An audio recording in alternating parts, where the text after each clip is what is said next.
Hello दोस्तों, आज हम जानेंगे रेसिस्टेंस, इंडक्टेंस और कैपेसिटेंस में। तो चलिए, रेसिस्टेंस का सिंबल R=V/I। अब इसको हम एक अलग लैंग्वेज में समझते हैं।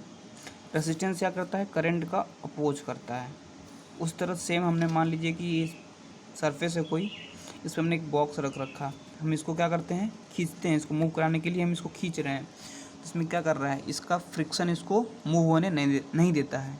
सेम फ्रिक्शन और रेसिस्टेंस को ज़रा कंपैरिजन करेंगे तो रेसिस्टेंस और फ्रिक्शन सेम है। क्या कर रहा है? रेसिस्टेंस क्या कर रहा है? सर्किट में करंट के फ्लो होने का अपोज कर रहा है। फ्रिक्शन क्या कर रहा है? ऑब्जेक्ट के मूव होने का अपोज कर रहा है। फोर्स वोल्टेज क्या कर रहा है? करंट को फ्लो होने के लिए एक प्रेशर लगा रहा है। फोर्स क्या कर रहा है? स्पीड को मेंटेन करने के लिए, ऑब्जेक्ट की स्पीड को मेंटेन करने के लिए फोर्स लगा रहा है। तो इन दोनों फॉर्मूले में बहुत सिमिलरिटी है। एक हाथ से देखिए, resistance =V voltage upon current, friction =force upon speed. Same उसी तरह हम इंडक्टेंस समझ लेते हैं। इंडक्टेंस क्या करता है? करंट के इंक्रीज होने का और डिक्रीज होने का अपोज करता है। जैसे इसका फॉर्मूला होता है inductance voltage into time upon current, सबको पता। अब इसको देख लेते हैं। इसमें हमने मान लीजिए, इसमें अब हमने व्हील लगा दिया अब इसमें हमने, अब क्या होता है? ये क्या करेगा? इसको ऑब्जेक्ट के मूव होने का ये क्या करेगा? आपको इसका जो मास होगा वो क्या करेगा? अपोज करेगा। अब इसका जितना मास है, मान लीजिए कि यहीं पे एक 10 किलो का ऑब्जेक्ट होता है, एक 100 किलो का ऑब्जेक्ट होता है, तो कौन ज़्यादा जल्दी मूव करता है? 10 किलो ज़्यादा ऑब्वियसली करता। इस तरह मास, अब यहाँ पे मास और इंडक्टेंस सेम है।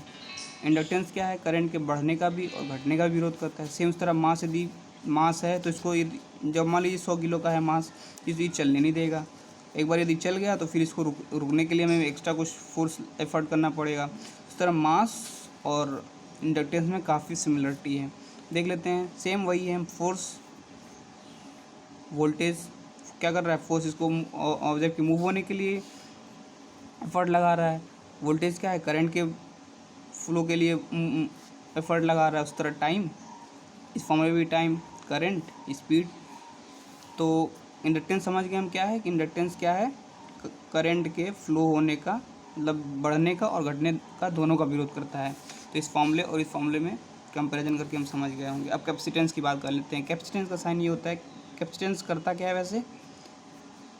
एनर्जी को स्टोर करता है। अब देख लेते हैं हम कैपेसिटेंस का formula. Capacitance = current into time upon force.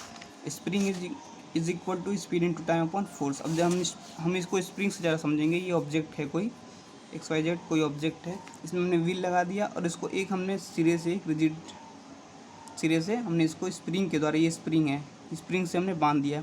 तो स्प्रिंग, अब हमने इसको, ये ऐसे हुआ है। अब हम इसको खींचेंगे। जब इसमें हम खींचेंगे तो इसमें क्या होगा?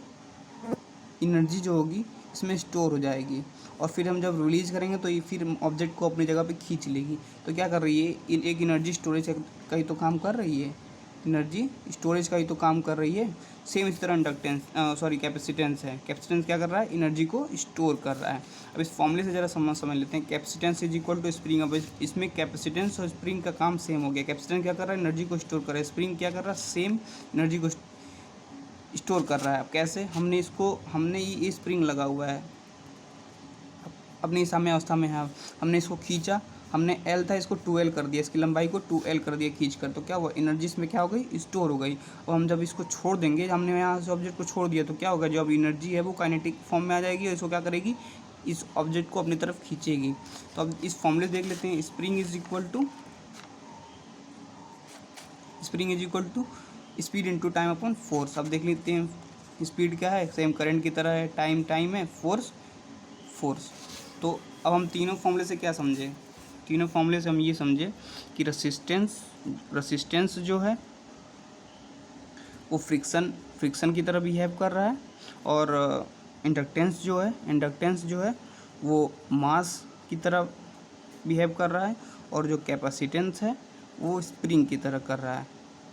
रेसिस्टेंस, फ्रिक्शन, इंडक्टेंस, मास, कैपेसिटेंस।